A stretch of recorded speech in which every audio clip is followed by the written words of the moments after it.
नमस्कार दोस्तों, हमारे इस चैनल स्टेनोग्राफर्स हब में आप सभी का स्वागत है। इस चैनल के माध्यम से हमने एक सीरीज़ की शुरुआत की है जिसमें रामधारी गुप्ता खंड 1 की सभी डिक्टेशंस 80 शब्द प्रति मिनट की गति से दी जाएंगी, जिसका यह दूसरा डिक्टेशन आप सभी को आज दिया जा रहा है। दोस्तों, चैनल को सब्सक्राइब करें और बेल आइकन को प्रेस करें ताकि आने वाली नोटिफिकेशन आपको जल्द से जल्द मिल जाए। तो दोस्तों, डिक्टेशन 2 कुछ देर पश्चात शुरू होगा। रेडी?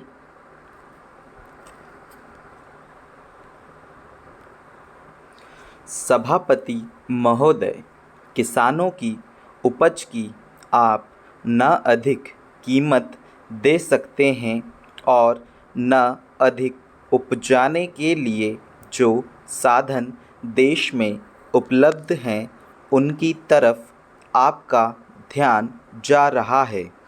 आप कुछ कर रहे हैं, उससे कोई अच्छा भविष्य नज़र नहीं आ रहा है। मैं यही कहना चाहता हूँ कि आप देखें कि आपके कार्यक्रम में कहाँ त्रुटि है, कहाँ कमी है। आपने कर लगा रखे हैं, आपने जो कर लगाए हैं वे तो लगाए ही हैं। हमारे प्रदेश में तो ज़मीन पर 25% ज़्यादा कर भी लगा दिया गया है। इतना बोझ अगर किसान पर होगा तो उसकी कमर टूट जाएगी। वह पहले से ही टूटी जा रही है, लेकिन वे इन करों को देने के लिए भी तैयार हैं। यदि आप उस तरह के साधन उन किसानों के लिए तैयार करें। हमारे उत्तर प्रदेश के कुछ ज़िले हैं, पूर्वी ज़िले हैं, जहाँ पर बहुत बुरी स्थिति है। हमारे सदन के एक सदस्य ने रो रो कर आपको यह बताया था कि वहाँ लोगों को 2 रुपये मजदूरी में मिलता है। इतनी ही एक दिन की उनकी मजदूरी है। सरकार ने एक आयोग की नियुक्ति की थी ताकि वहाँ पर कुछ विकास के कार्य किए जाएं।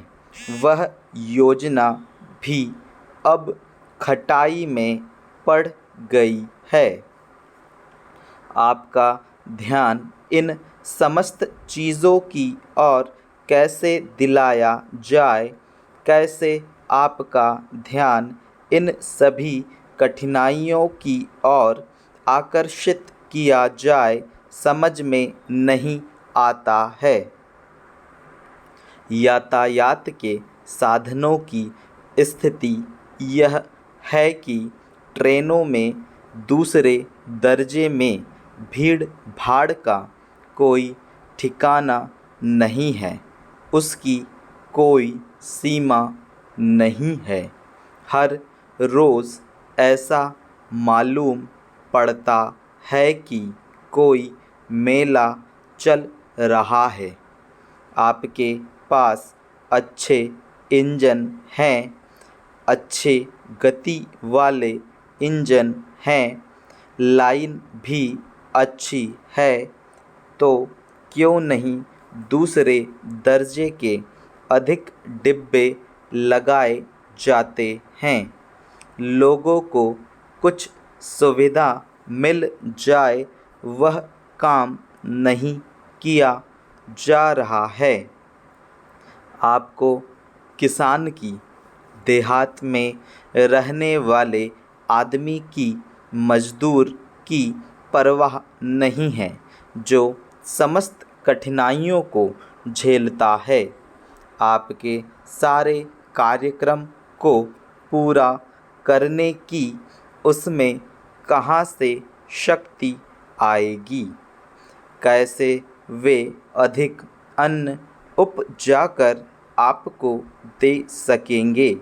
आप इन सब पर सोच विचार करें।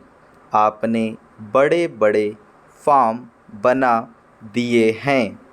क्या उन्हें आपके फार्म से कोई लाभ मिल रहा है?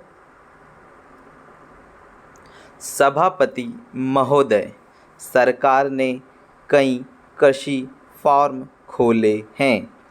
क्या ये फार्म घाटे में नहीं चल रहे हैं? अगर सारे खर्च जोड़ दिए जाएं, बड़े बड़े अधिकारियों के वेतन जोड़ दिए जाएं, तो पता चलेगा कि सारे ये कृषि फार्म घाटे में चल रहे हैं। क्या इसी तरह से आप सारे किसानों को घाटे पर खेती करने के लिए मजबूर करेंगे? जिस क्षेत्र से मैं आता हूँ वहाँ एक पुल बना है। मैंने 10 वर्ष तक अपनी विधान सभा में इस पुल के लिए कोशिश की है। जिस दिन से मैं यहाँ आया हूँ बराबर उसकी चर्चा करता आ रहा हूँ, बराबर कोशिश कर रहा हूँ।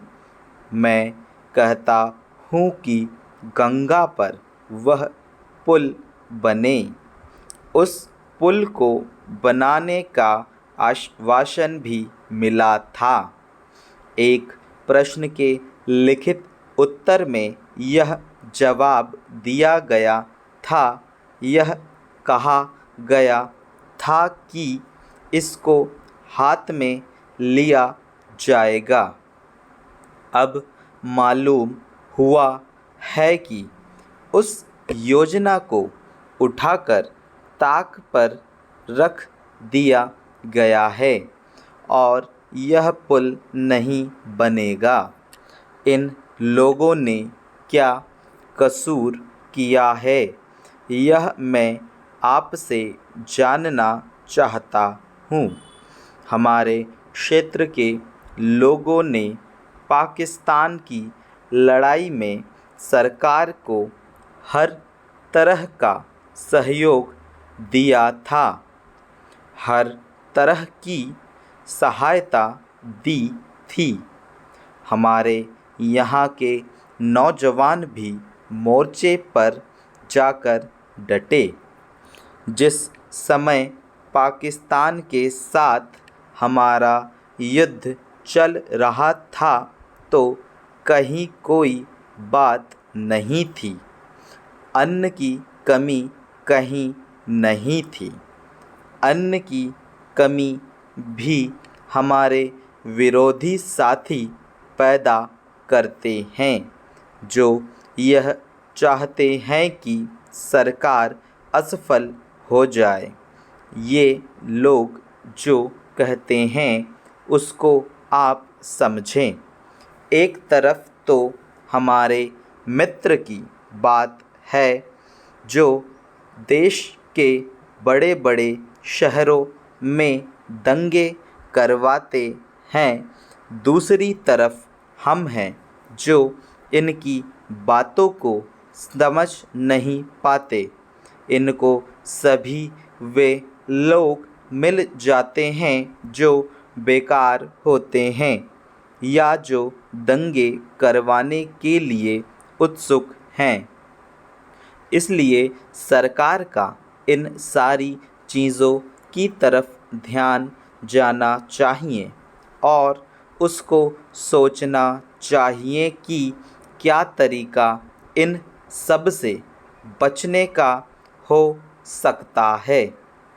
एक ही तरीका हो सकता है कि इस देश में हर आदमी को काम मिले, देहात में लोगों को करने के लिए काम मिले और खादी कमीशन की जो योजना है और जो कि एक अच्छी योजना है वह ठीक तरह से चले। सौभाग्य से मैं आर्य समाज संगठन से संबंध रखता हूँ। जी हाँ दोस्तों, ये डिक्टेशन यहीं कंप्लीट हुई। दोस्तों, चैनल को सब्सक्राइब करें और बेल आइकन को प्रेस करें। अगर आपको यह वीडियो पसंद आए तो आप वीडियो को लाइक करें।